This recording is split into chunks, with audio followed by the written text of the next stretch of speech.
Innal hamdalillah nahmaduhu wa nasta'inuhu wa nastaghfiruh wa na'udzu billahi min shururi anfusina wa min sayyiati a'malina man yahdihillahu fala mudilla lahu wa man yudlilhu fala hadiya lahu wa asyhadu an la ilaha illallah wahdahu la syarika lahu وأشهد أن محمدا عبده ورسوله وصفيه من خلقه وخليله بلغ الرسالة وأدى الأمانة ونصح الأمة وكشف الله بالغمة وجاهد في الله حق جهاده حتى أتاه اليقين قال الله تعالى في القرآن العظيم أعوذ بالله من الشيطان الرجيم يا أيها الذين آمنوا اتقوا الله حق تقاته ولا تموتن إلا وأنتم مسلمون يا أيها الناس اتقوا ربكم الذي خلقكم من نفس واحدة وخلق منها زوجها وبث منهما رجالا كثيرا ونساء واتقوا الله الذي تساءلون بالأرحام إن الله كان عليكم رقيبا يا أيها الذين آمنوا اتقوا الله وقولوا قولا سديدا يصلح لكم أعمالكم ويغفر لكم ذنوبكم ومن يطع الله ورسوله فقد فاز فوزا عظيما اللهم صل على محمد وعلى آل محمد كما صليت على إبراهيم وعلى آل إبراهيم في العالمين إنك حميد مجيد ثم أما بعد Masyiral muslimin wa zumratal mu'minin ya ummatal Islam rahimani wa rahimakumullah. Ada suatu tema yang insyaallah akan kita bahas dalam khutbah yang singkat kali ini. Di saat disampaikan tentang masalah cinta bertepuk sebelah tangan ataupun mungkin cinta tak terbalas, maka yang ada dalam bayangan kita adalah menyangkut cinta seorang terhadap seorang perempuan ataupun sebaliknya. Sebagaimana pernah terjadi di zaman Nabi Muhammad SAW. Di saat seorang sahabat yang bernama Mughith, beliau mencintai istrinya bernama Barirah. Tapi qadarullah ma syaa, mereka berdua dalam keadaan satunya budak yang telah dimerdekakan, sedangkan suaminya belum merdeka. Tetapi rasa cinta masih ada, Sehingga di saat Barirah radhiyallahu anha beliau ingin bercerai dari suaminya karena memang diperbolehkan untuk memilih di antara dua hal tersebut. Akhirnya sahabat Mughirah radhiyallahu anhu beliau menangis disaksikan oleh sahabat Ibnu Abbas radhiyallahu anhu.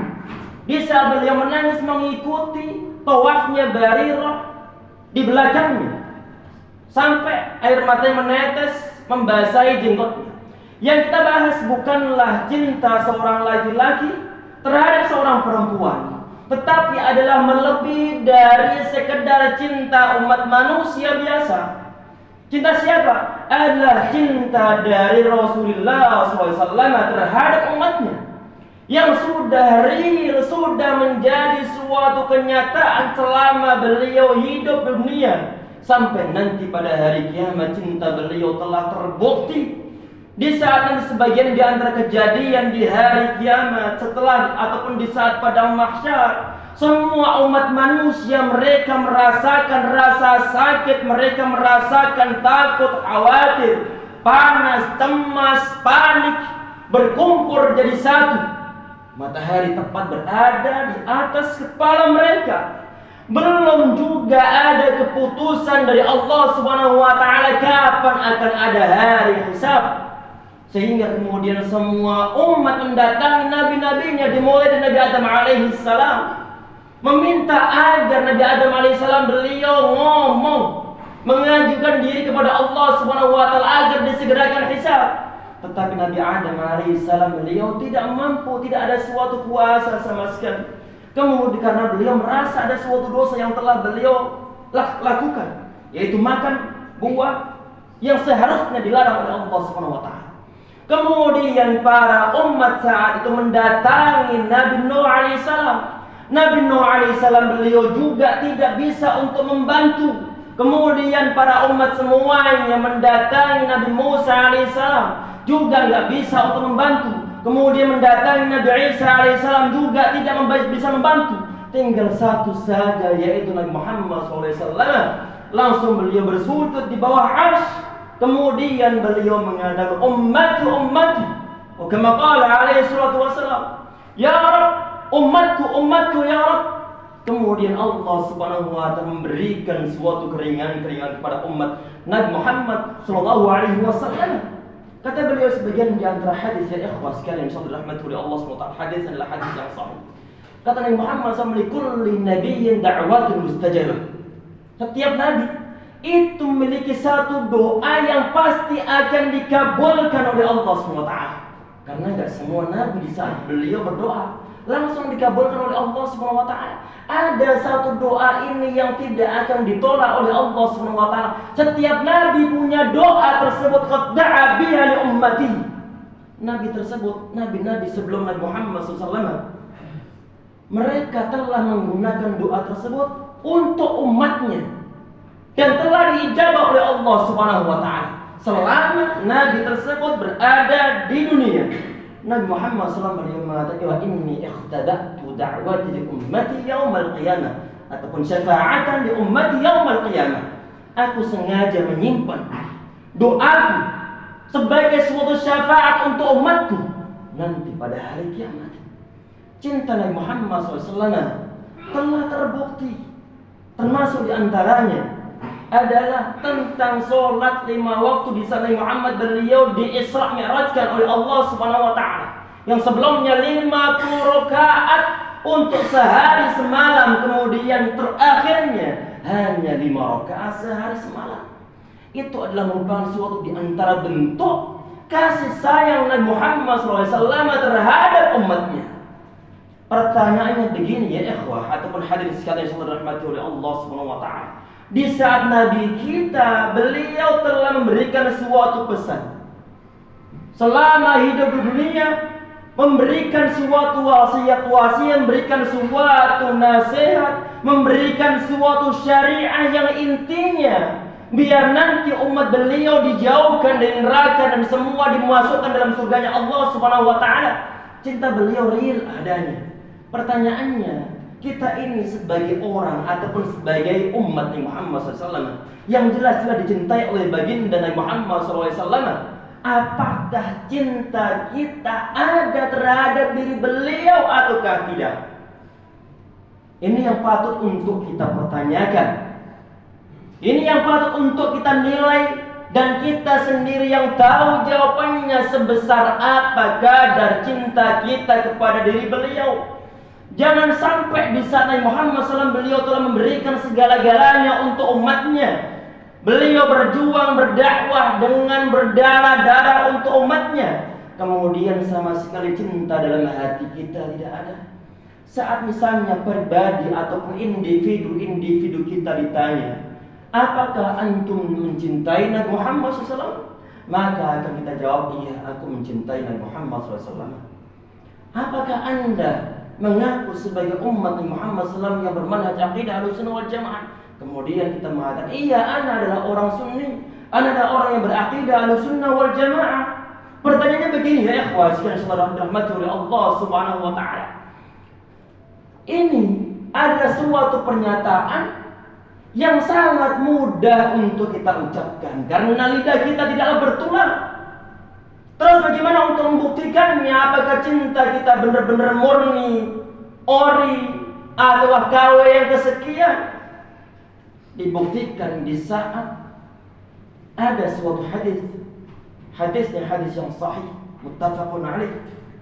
Salatun man kunna fihi wajada halawatul iman.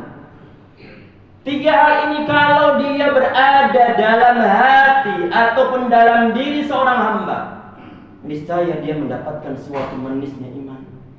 Manis iman bisa didapatkan di saat cinta yang ada dalam hati kita terhadap diri Rasulullah SAW adalah cinta yang murni, bukan cinta yang bertepuk sebelah tangan ataupun cinta yang tidak terbalas. Bagaimana di antara isi 3 hal tadi itu? Ayyakunallahu wa rasuluhu ahabba ilaihi mimma siwahuma, kama qala alaihi wasallam. Hendaknya Allah dan juga Rasulnya lebih dia cintai daripada selain mereka berdua. Masalahnya kita sering mengaku cinta kepada Nabi Muhammad SAW, tapi kadang-kadang belum terbukti. Bagaimana untuk membuktikan? Di saat ada suatu syariat ataupun ajaran Rasulullah yang bertentangan dengan hawa nafsu kita. Kalau kita dahulukan hawa nafsu kita, berarti cinta kita patut untuk dipertanyakan. Di saat ada suatu syariat tentang keharaman sesuatu, tapi justru kok kita melaksanakan larangan tersebut, berarti cinta kita patut untuk dipertanyakan. Di saat ada suatu kesunahan yang diterapkan oleh umat Islam, tapi kemudian sebagian di antara kita kok justru membencinya, maka cinta kita patut untuk dipertanyakan. Ya ikhwah sekalian yang insyaallah dirahmati oleh Allah Subhanahu wa taala. Ini adalah PR untuk kita semuanya, untuk menumbuhkan rasa cinta kita kepada diri Nabi Muhammad SAW. Apakah benar-benar kita itu mencintai beliau ataukah tidak? Maka tidak ada cara lain untuk mengukur kecintaan kita kepada diri Nabi Muhammad SAW kecuali dengan menggunakan ukuran-ukuran yang telah dicontohkan oleh generasi-generasi salaf kita.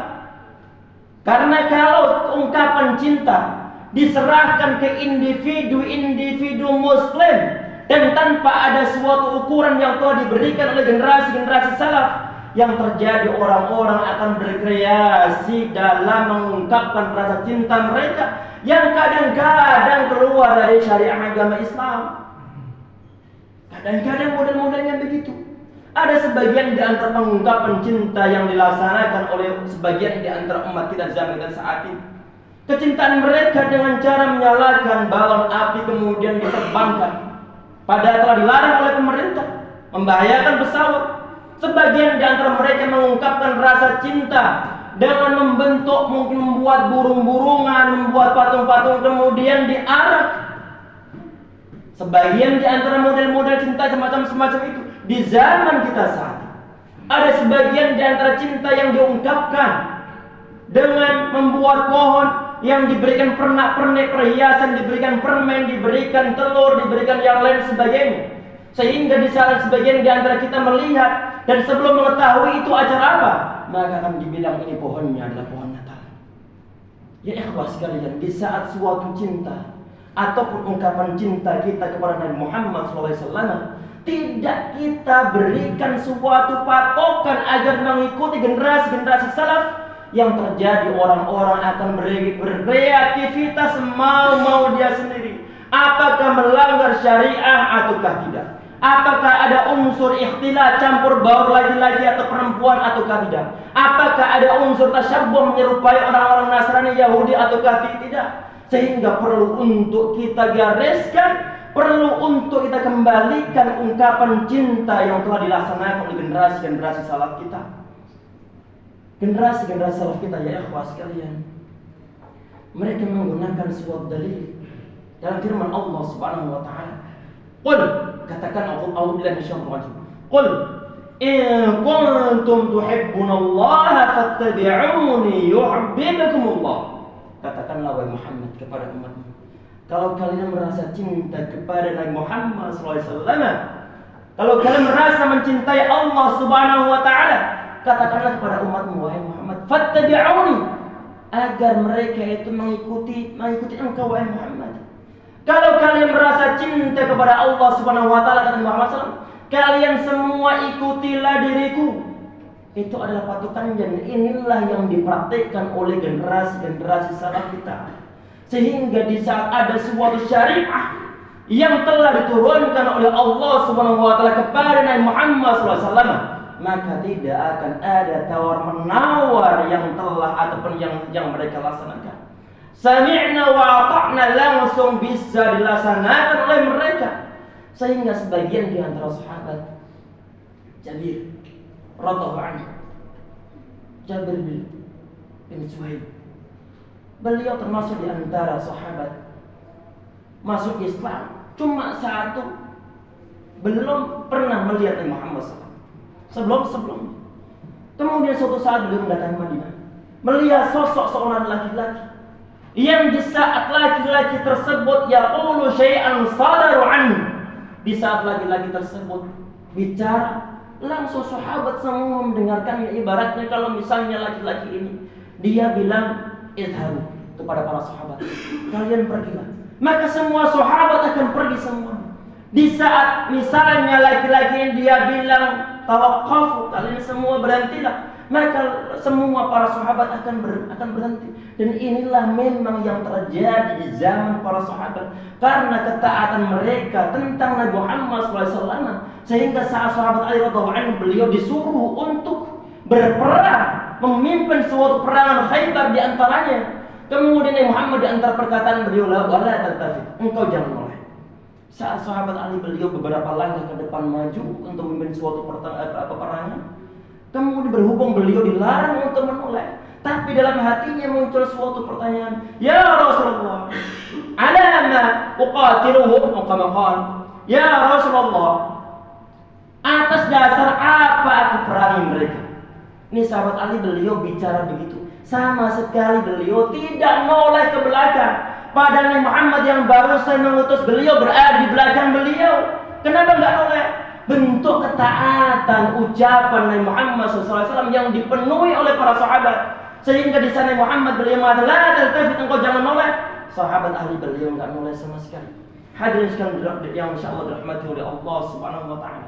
Itu adalah cinta-cinta para sahabat radhiyallahu anhum ajma'in. Sehingga di antara bentuk ketaatan mereka, di saat sudah real diharamkannya adanya khamr, saat itu sebagian di antara sahabat sebelum diharamkan khamr, walaupun sebelumnya sudah ada bahwa khamr, ada ayat khamr itu adalah lebih besar madaratnya daripada manfaatnya, dan juga sudah ada ayat yang berkaitan masalah kalian jangan dekati sholat di saat dalam keadaan mabuk. Sudah ada ayat pendahuluan sebelumnya, tetapi belum ada suatu riya tentang keharaman khamr saat itu. Baru kemudian al-khamr wal maisir wal azlam rijsun amal syaitan fajtanibu. Di saat ayat tersebut diturunkan, sebagian sahabat saat itu mereka lagi minum, lagi jamu dengan minuman keras saat itu. Saat ada berita bahwa Nabi Muhammad beliau mendapatkan suatu wahyu keharaman khamr, semua khamr yang disimpan para sahabat saat itu semua ditumbangkan semuanya. Tidak ada yang tersisa sama sekali. Sehingga sebagian di antara sejarah menggambarkan bahwa tanah-tanah ataupun area Madinah saat itu penuh dengan genangan-genangan khamar. Karena kenapa? Simpanan-simpanan mereka ditumbangkan semuanya karena telah diharamkan saat itu. Ya ikhwah sekalian, itu adalah bentuk ketaatan para sahabat kepada Muhammad SAW. Kita saat ini ya ikhwah sekalian, insyaallah rahmati oleh Allah Subhanahu wa taala. Kadang-kadang kita itu merasa cinta kepada diri sosok Nabi Muhammad SAW, tetapi justru kita itu benci dengan ajaran-ajaran beliau. Satu poin ya ikhwah, sebagai closingnya insyaallah. Allah Subhanahu wa taala mengatakan, "Wa ma ataakumur rasulu fakhudhu wa ma nahakum 'anhu fantahu." Apa yang dibawa oleh Nabi Muhammad SAW, fakhudhu, kalian ambillah. Dan apa yang dilarang oleh beliau, fantahu, kalian tinggalkan, hentikan, jangan teruskan lagi. Ini perlu untuk kita pegang ya ikhwah sekalian. Apa yang dibawa oleh beliau, kita ambil, kita praktekkan. Yang dilarang oleh beliau, kita tinggalkan.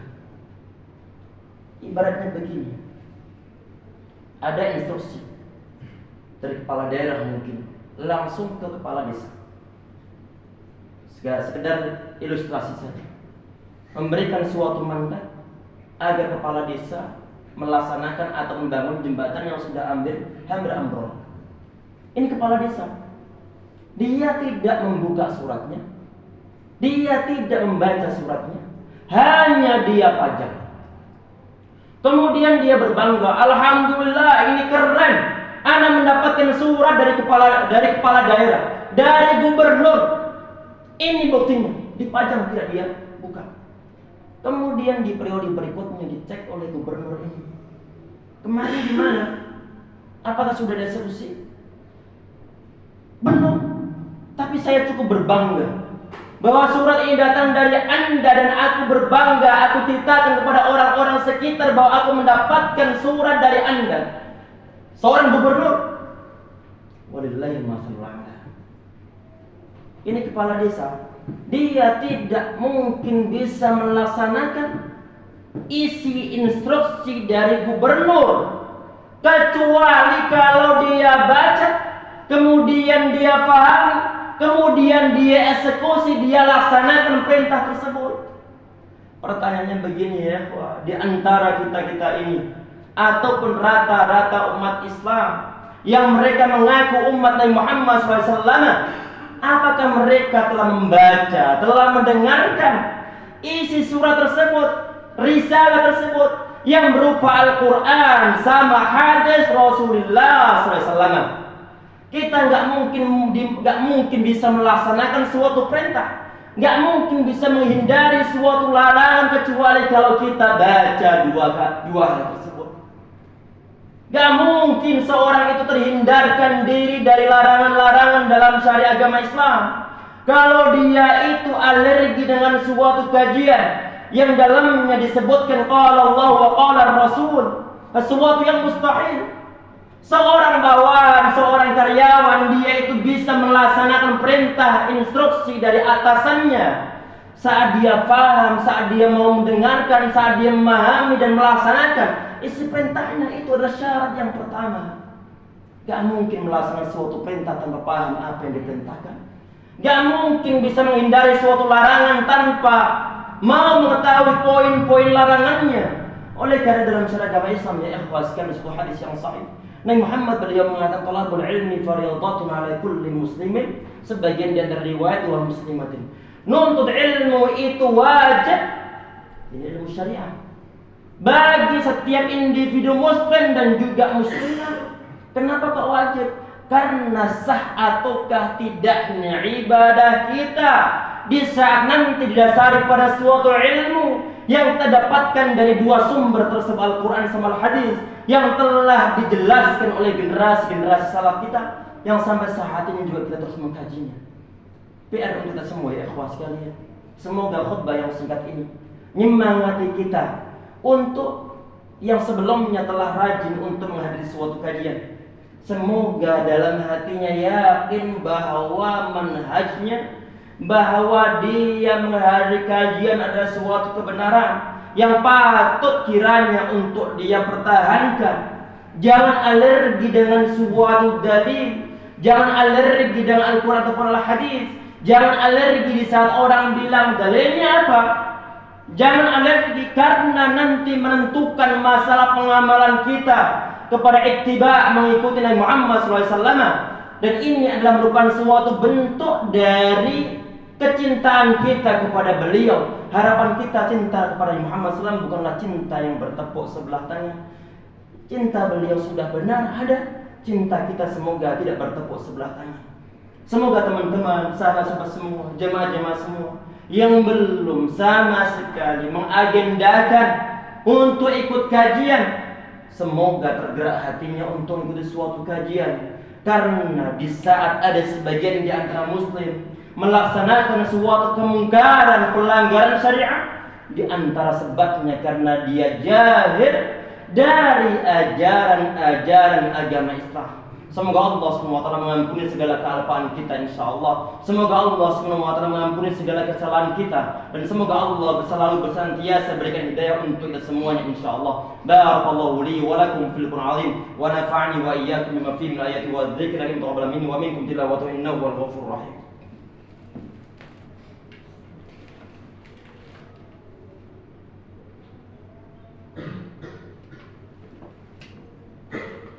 Alhamdulillah ala ihsan wa syukru lahu ala taufiqi wa amtinani wa asyhadu an la ilaha illallah wahdahu la syarika lah ad-da'i ila ridwan.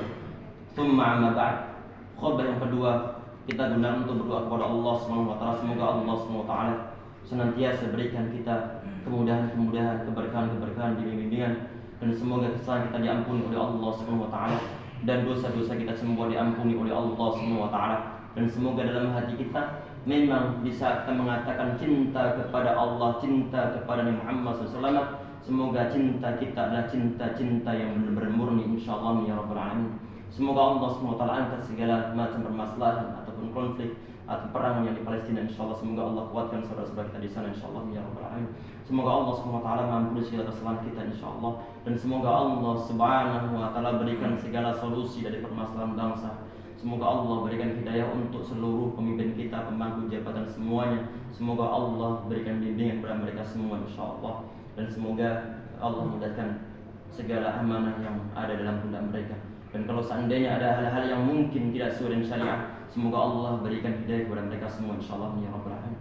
Allahumma fir lil muslimin wal muslimat wal mu'minina wal mu'minat al ahya'i minhum wal amwat innaka samii'un qaribun mujibud da'watil qadiyil hajat. اللهم إنا نسألك الهدى والتقى والعفاف والغنى. اللهم يا مصرف القلوب صرف قلوبنا وطاعتك. اللهم يا مقلب القلوب ثبت قلوبنا على دينك.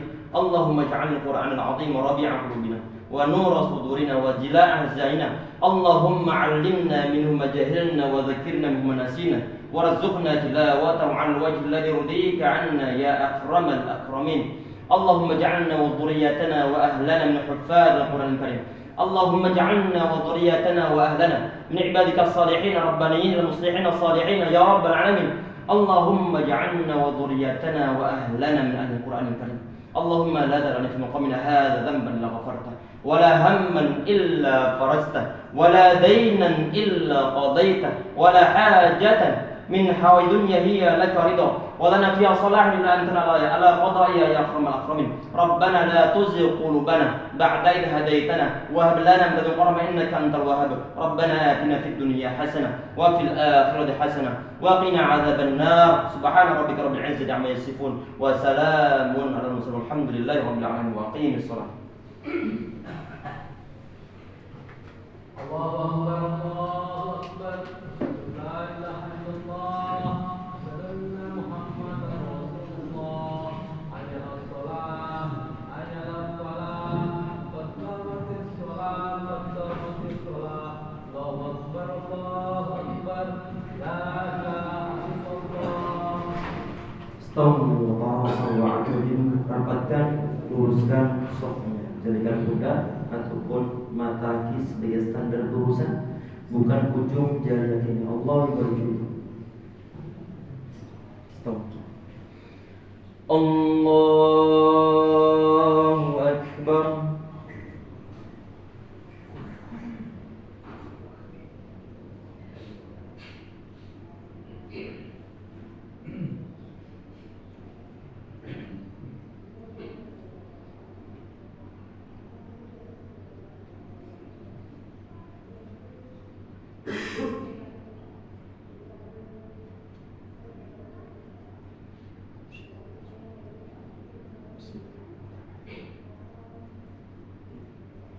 الحمد لله رب العالمين الرحمن الرحيم مالك يوم الدين إياك نعبد وإياك نستعين اهدنا الصراط المستقيم صراط الذين أنعمت عليهم غير المغضوب عليهم ولا الضالين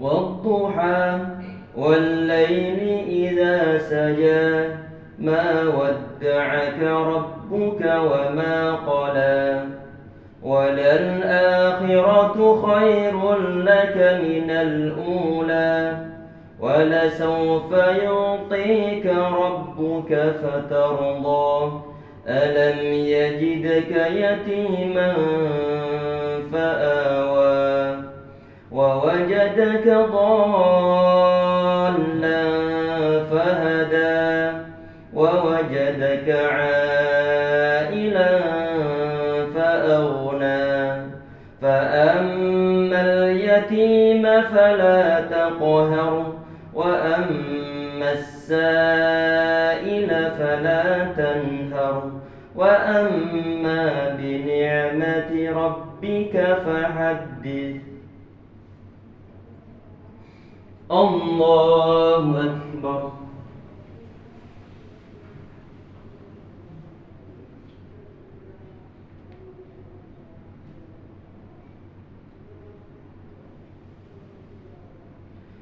سمع الله لمن حمده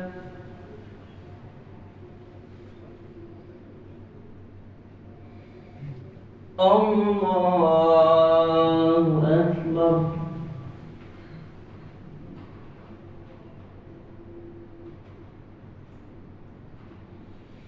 الله أكبر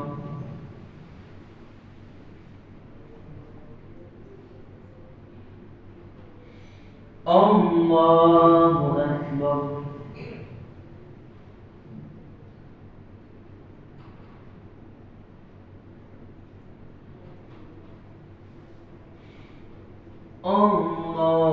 الله أكبر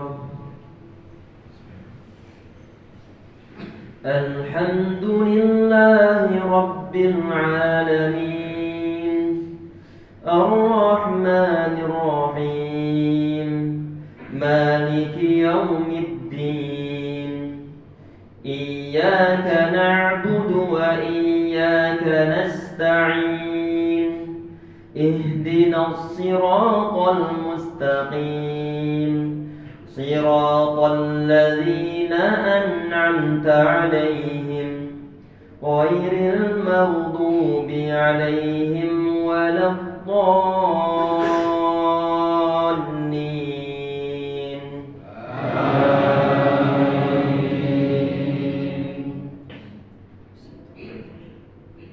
ويل لكل همزة لمزة الذي جمع مالا وعدده يحسب أن ماله أخلده كلا لينبذن في الحطمة وما أدراك ما الحطمة نار الله الموقدة التي تطلع على الأفئدة إنها عليهم مؤصدة في عمد ممددة الله أكبر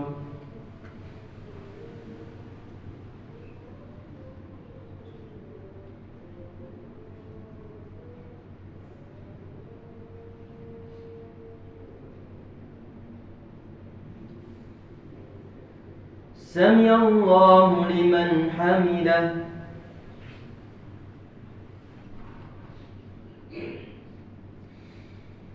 Allahu Akbar.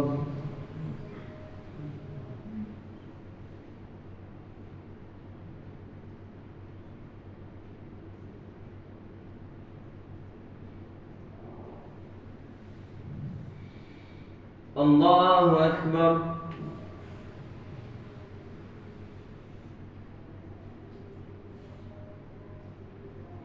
Allahu Akbar.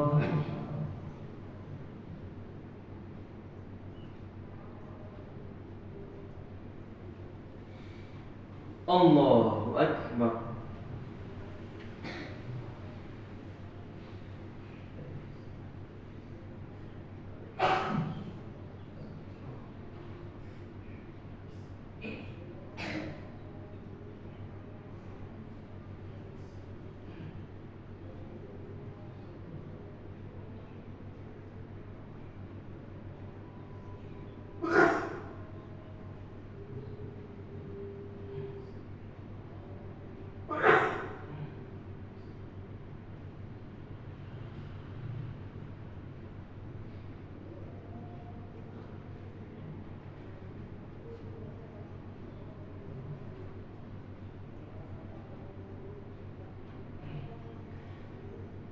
Assalamu alaikum warahmatullahi.